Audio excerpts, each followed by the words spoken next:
Well, hello everyone, and welcome back to the channel. Um, I haven't posted anything in a very long time, but I felt that now was a good time to get back into it. 2020 has been, man, what an awful year this has been, and I'm only a few days away from a new year, and I'm glad that it's going to be uh, turning into 2021, and let's hope that the new year turns into something a whole lot better than we've had to endure for the past year. One of the things that has really hit me hard this year has been the death of my guitar hero, Edward Van Halen. Um, I play, obviously I play Christian music in a worship band every Sunday. Um, but when you talk about guitar heroes, um, there aren't a lot of influences out there in the Christian world. I mean, you had maybe Phil Keaggy back in my day, and for current day, you may have like a Lincoln Brewster, someone like that. But when I was young, when I was in like a sophomore or junior in high school, I first heard the first Van Halen album, and I was just completely blown away. When I heard, Eruption, and You Really Got Me, the sound of that was just, it's the same experience that, multiple guitar players have had. Thousands and thousands and tens of thousands, maybe hundreds of thousands of guitar players have had, listening to that first album when it came out, and it changed my life. It was something that I'd never heard before, and I thought to myself, man, I've got to do that. I've got to be able to, make those sounds. I just instantly fell in love with the electric guitar, and it was, thanks to Edward Van Halen. Um, and I consider him to be the greatest rock and roll guitar player of all time. And uh, you know, not necessarily because his technique was the best, but his technique was the most original. He he he did things that came up with sounds, came up with musical pieces and techniques that nobody else was using and nobody else was doing. He was an amazing innovator, um, and he gets a lot of credit for his lead work, but he was the consummate guitar player. His rhythm work was fantastic. I mean, he doesn't get much credit for that, but you think of, he just had an innate sense of timing and rhythm that there are many Van Halen tracks, like you think of like I'm the One, off of that first album. When I was in music school, I went to guitar school at MI, Musicians Institute in Hollywood, back in the early 90s. And I would have teachers who would be showing me how to play that song, and they couldn't get the timing right. They couldn't get the feel right. They couldn't cop it. So from a rhythm standpoint, and not just that song, but pick a song. Um, Amazing feel, amazing timing, amazing, and that's not even for a soloing. You talk about songwriting. How many hits did that guy write? Let's talk about other guitar heroes like Yngwie Malmsteen, Steve Vai, Joe Satriani. How many hits did they have playing on the radio at any given time? Okay, so when you talk about songwriting, the ability to write hooks and melodies and lines and who else? Who else compares? Who else even came close to comparing to Edward Van Halen? So the guy was the complete package. You talk about showmanship, the things that the way they were in concert, the way he presented himself, the just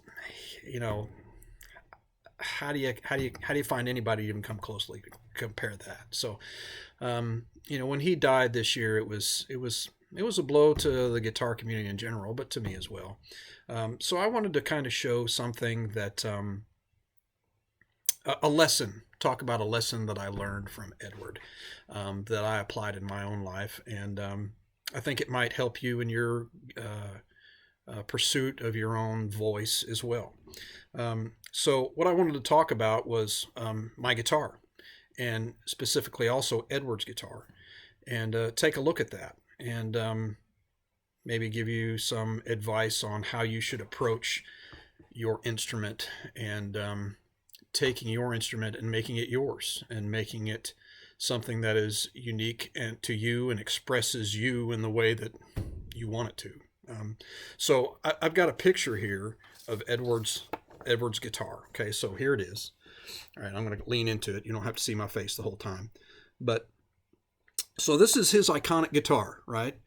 Obviously I got this out of a Guitar World magazine, but this is his iconic guitar. Now, if you really take a look at this thing, you'll see that this thing is really nothing more than a piece of junk.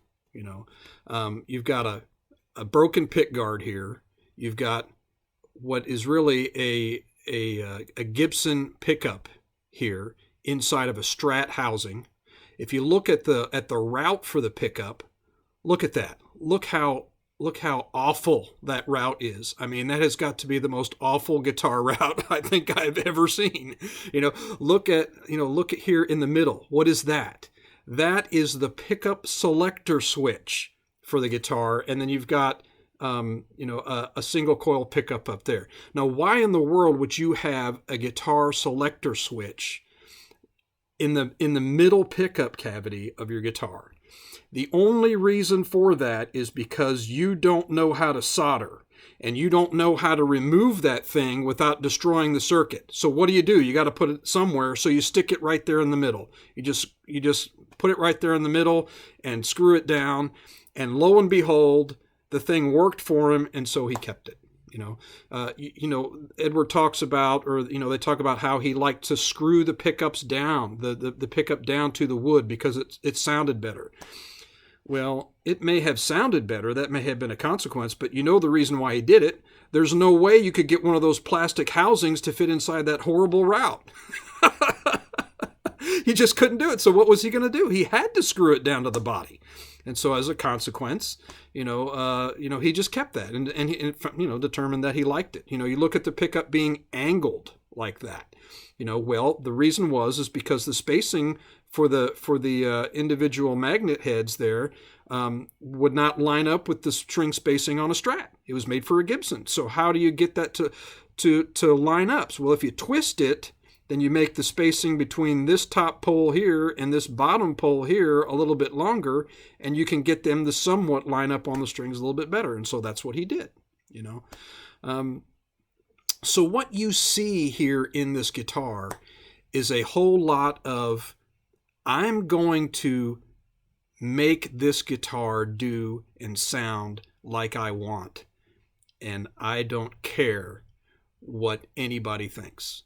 I mean, he played this guitar for I don't know how many years, how many albums it was on, how many tours he played with this thing, and how many magazines was this guitar on. This piece of junk guitar, because that's really what it is. I mean, there isn't a guitar builder in the world who would be proud to put this on the wall and sell it. Not a one, But this is an iconic guitar that people gladly replicate, that people take this thing and they replicate it down to the finest detail and sell it for $25,000, $25,000 for a piece of garbage guitar. That's what it was, But it sounded the way that Edward wanted it to sound. He didn't like the Strat. He didn't like the Gibson. So he took both of them and put them together. And at that point in time, a new station alert that had never been done before. Never been done. It wasn't even conceived of. Nowadays it's normal. Nowadays you see a humbucking pickup in the bridge position. You don't even think twice about it. But back in the day when he first did it, it didn't exist. So that's what he wanted. That's what he made. So, there's a lesson to be learned there. There's a lot of people, I hear it all the time, a lot of people who say, I want a vintage guitar and or they say, or what they say is, well, you can't you can't mess with that guitar because if you do, it will ruin the value. You can't make changes to that guitar. You have to keep it stock. You have to keep it mint. You have to keep it exactly like the manufacturer made it. And I understand the reason why many people say that, but I just couldn't disagree more. A guitar is meant. I mean, what you want from the guitar is for it to express your voice. And if what it comes equipped with and what it has on it doesn't do a good job of doing that, then you should be free and feel free to make whatever changes to that instrument that you feel are necessary. You know, that is what the greats do. You know, so when it comes to owning, an instrument, especially like a vintage instrument. I mean, I understand why people like vintage instruments, and they say they sound better or what have you. There are many modern instruments that sound very, very good, extremely good, to the point where I can't even tell the difference between them and a vintage instrument. And the problem with owning a vintage instrument is that you're always considering the cost of it. So you treat it with kid gloves. You can't make any changes or modifications to it because it will ruin the value. Everything has to be original. You can't take it out on a gig because you're worried about people stealing it. So the cost of owning a vintage instrument is that you don't own it. It owns you. You are its caretaker for as long as you have it. And you get the benefit of being able to stare at it and look at it and play it every once in a while and put it back in its case because it's too valuable to be used as a working instrument. From my standpoint, what's the point in having that instrument? You take that with a grain of salt because I'm not, a guitar collector or an instrument lover. But you see where I'm coming from. I don't own any vintage instruments. I own two guitars, and one of them is my signature guitar. If I were to have one, this is what my guitar would be. So I have a FrankenStrat as well. It's not anything like this, like this, but it is my Strat, and it's the way that it's set up the way that I like it, and for what I prefer for playing the kind of music that I play. And anybody, who is, who is into Christian music will take a look at this guitar and know instantly that this is not something that you see anybody play.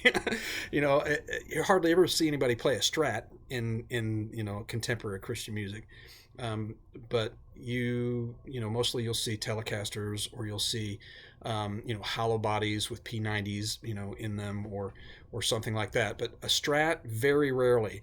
And the kind of Strat that I have, never. I've never seen anybody, inside of, that style of music play, the kind of guitar I have. So, I mean, it's relatively conservative. I mean, this is my guitar here. So this is my Strat. Here, let me bring it down a little bit. As you can see, it looks pretty. It doesn't have stripes and everything on it. It's kind of dinged up. It's got some markings and stuff in it. It's got chips in the back and stuff like that. So it's seen some wear. This, I think one of my sons dropped it right here and dinged it and got paint chips and stuff. So it's seen its wear. I mean, I've had this guitar for about 26 years. I bought it back in 1994-ish when I was teaching guitar at a local music store, and one of the salesmen who knew me pretty well got it as it turned in on a trade-in, and he came back to the back where I was teaching, and he's like, "Ron, you gotta, I've got the guitar for you." And he was right. I played it. I loved it. It's been my only guitar. I just bought a Telecaster here recently, so that would be my second guitar. But it's been my only guitar for 25 years, 26 years. I've just played it that whole time and never really wanted or needed anything else. So, let's go over it a little bit, and I can kind of explain some of the things that I have on it and what I've done to make it my own. And maybe that will spark for you a little bit of creativity on your own part, to where you look at things and you say, you know what, I don't have to keep my guitar the way it is. If I have a wish or a desire, I'd rather it be this way. Why not do that? Why not make that change, and not be afraid of making those changes. So, at any rate, the first thing that you'll notice is it's got a Floyd Rose tremolo system on it. I've played a Floyd Rose trem since I first started playing. I've always had the Floyd Rose on there. Now, what's cool about this guitar is it's not this guitar is nothing but pure blasphemy out of the gate, right? So the first part is a Floyd Rose trem system. You will never find a Floyd Rose trem system on a Fender guitar anywhere, except if it's a Japanese guitar. And this one was made in 1984, anywhere from 84 to 87. Out of a factory they made that they had in Japan, and at the time Fender was trying to be a little bit more competitive with their competitors, and so in order to cut costs, they decided to make guitars out of Japan, and this was one of them, and so it came stock with a Floyd Rose trem system on it. So of course I was immediately drawn to it. To me, the Floyd Rose trem system is just superior to the standard trem that you have on a regular Strat, which is, it's nice for vibrato, and but you can't do any dive bombs with it. Not that I do a lot of dive bombs with it, but you can't slacken the strings and have it come back up and have it stay in tune, not on a standard Strat, so it just doesn't have the flexibility that the Floyd does. And the Floyd, especially with the locking tuners, I've got the locking tuners at the neck, at the nut. It never goes out of tune. It stays in tune all the time, and it gives me the ability to do anything that I want from a vibrato standpoint, either from just a little vibrato to making the string slack, doing a dive bomb. So it's also slim and sleek. It's not very cumbersome. You got that little bar there. Unlike like a Bigsby. I've tried Bigsby's on some guitars, and I don't mind the Bigsby's, but you can't. The range that you have on them when you bring them down is nowhere near what a Floyd Rose is. It's big and bulky. The bars are thick and wide, and I just don't like them. I think they're cool looking. I think they're neat, but a Bigsby or a Floyd, come on. So, and that could be just personal preference, because I played them all my life. It's what I'm comfortable with. But there are good reasons why I like the Floyd, and I've never seen anybody in a worship setting play a Floyd Rose. That's just total blasphemy. But yeah, that's me. Do it all the time. So. That's one of the blasphemies. Probably the second blasphemy I have is this pickup selector switch. Okay, so if you'll notice, it's only a three-way switch. A standard on a Stratocaster is a five-way switch, not a three-way switch. So why in the world would I want to put a three-way switch on a Stratocaster? Well, I really found that playing on the Strat, I really only used two positions. I used the neck position or the bridge position, and that was it. And if you watch, guys like Stevie Ray Vaughan or Jimi Hendrix and the famous Strat players, that's what you'll see them doing. Like I'll watch Stevie Ray Vaughan and he'll just flick back and forth from one pickup or the other. Those and I'm sure he used other combinations, but those were the two that he used almost all the time. And I found myself doing the same thing. I liked the neck. I liked the neck for light gain stuff. Low gain stuff sounds fantastic. And I love the bridge for high gain stuff. And so those are the two positions that I would use almost all the time. And I got to thinking, there are other combinations of these pickups that I could be using. I'm just not, because the pickup selector switch doesn't allow me to do it. I would like to use both of the outside pickups. I'd like to use both of them together, both the neck and the bridge together, and I couldn't do that. I'd like to use all three of them. Couldn't do it. So what I decided to do was put a blender knob. This right here is actually not it says tone on it, but it's not used as a tone knob. This is a blender knob. It's a specific kind of potentiometer, a blending pot. Although you could use a regular pot if you wanted to. I've got a blender pot on here. But what it does is it blends in a pickup. So you can turn a little bit of the pickup on or bring it all the way up to where the pickup's at full volume and blend it in with the other ones. And originally what I had is I had the blender pot so that I could blend in. If I was in the neck position like I'm in now, I could use that blender pot to blend in the bridge. Or if I was on the bridge, I could use that blender pot to blend in the neck. And so I could get that two pickup sound using this blender pot and using that blender mod.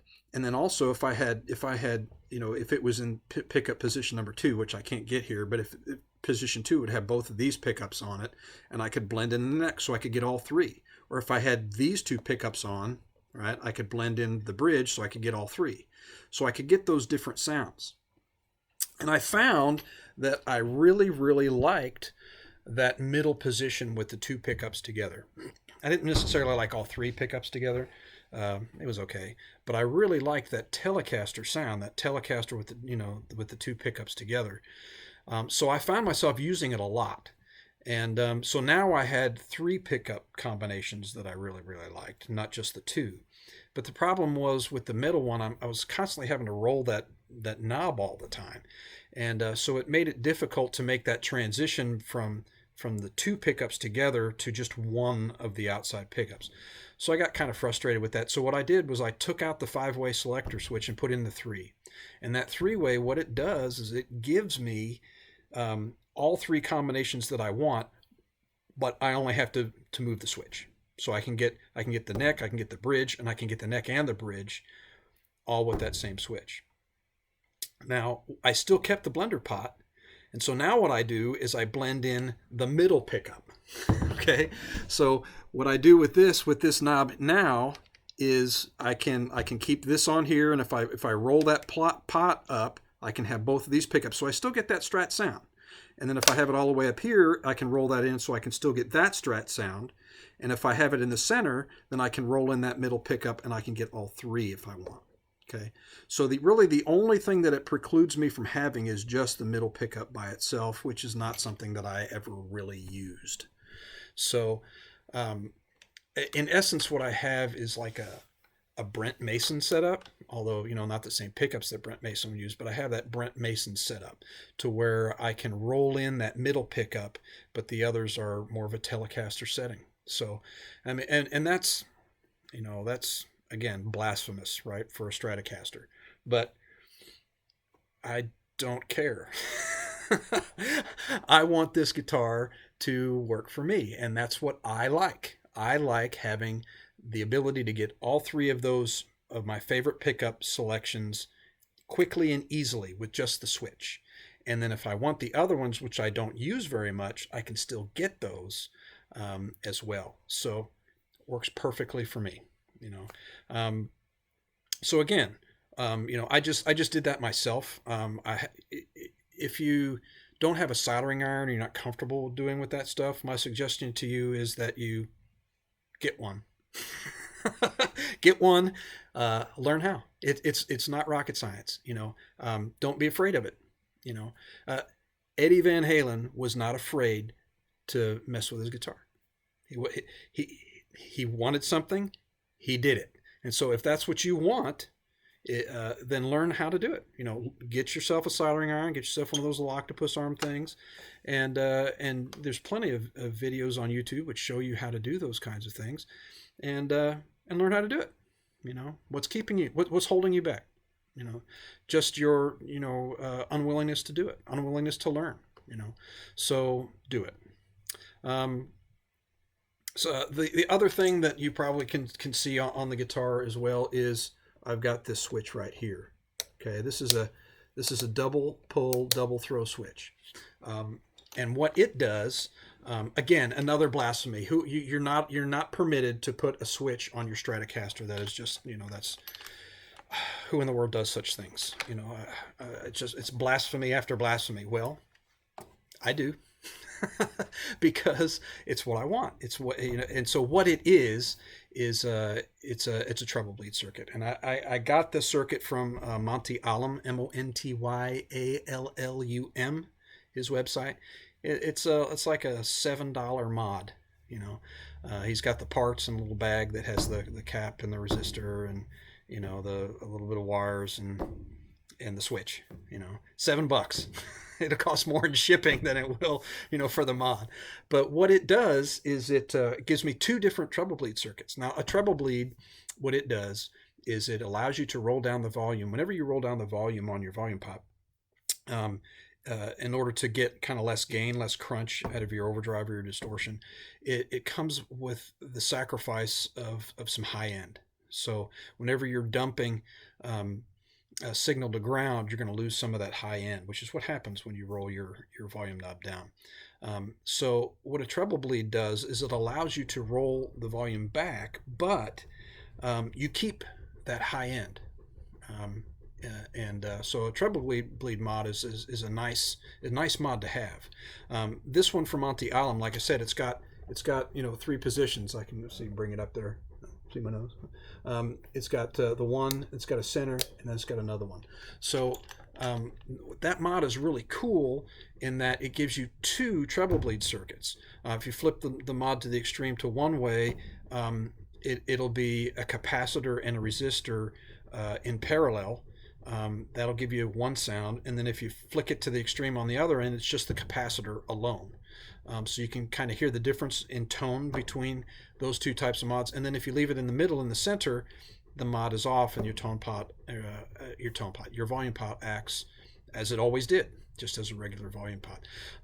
And rather than, originally what I wanted to do was just set it up and see what I liked, and then I would just take the switch out and just hardwire the treble bleed circuit in there, and then not think about it anymore.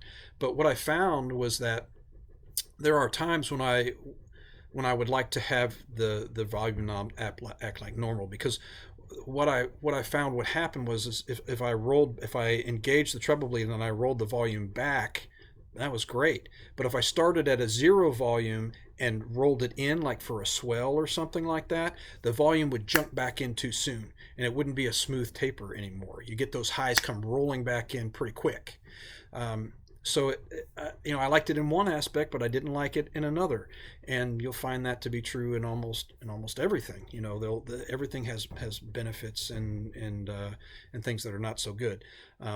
So I decided to just keep the switch in. So if I'm rolling back on some volume in order to have less overdrive or less crunch, I'll keep the treble bleed engaged. But if I'm using the volume knob for swells, then I'll disengage the treble bleed. So it allows me both of those options.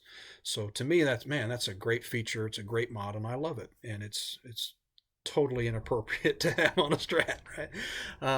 So there's that as well. I don't know what I do up at the top here. This is just something, for when you're tapping and stuff. You can mute and I keep an extra pick up here in case I lose a pick. I got one up here. Whenever I lose a pick, it disappears. It always goes to like a cave somewhere. It finds wherever a hole is, and it flies right into it. I never find it, at least not when I need it. So I have an extra pick here, and then here I keep my slide. I have like a little finger slide, kind of goes over one knuckle of your finger. I just keep it up there as well. Kind of this, so my headstock is kind of a catch-all for all kinds of stuff. So there's my instrument, and you can kind of see the principle there. The principle being, you know what? There is nothing sacred. And if you want to be able to express yourself and on your instrument, then your instrument needs to work for you and not the other way around, right? So I just want to encourage you to feel free to make modifications to your guitar, turn your instrument into what you need it to be in order for you to freely express yourself. And that is a lesson that I learned from the master. And he's not a master luthier, but he has some great things to teach. And one of those is, hey, you know, your instrument needs to be an expression of you. And that means that, hey, whatever vision they had for it at the factory doesn't necessarily mean that it's your vision and what you have for your guitar. So there's a little insight for you and a little lesson. Take it, leave it, whatever. If you're still listening, thanks. Don't worry about hitting that subscribe button or hit the bell or anything like that. I don't do this for those purposes. But hopefully this was something that you could learn from and gave you some ideas that, you know, you could think of and maybe apply for yourself, you know, as well. So take care, and I'll see you in the next video.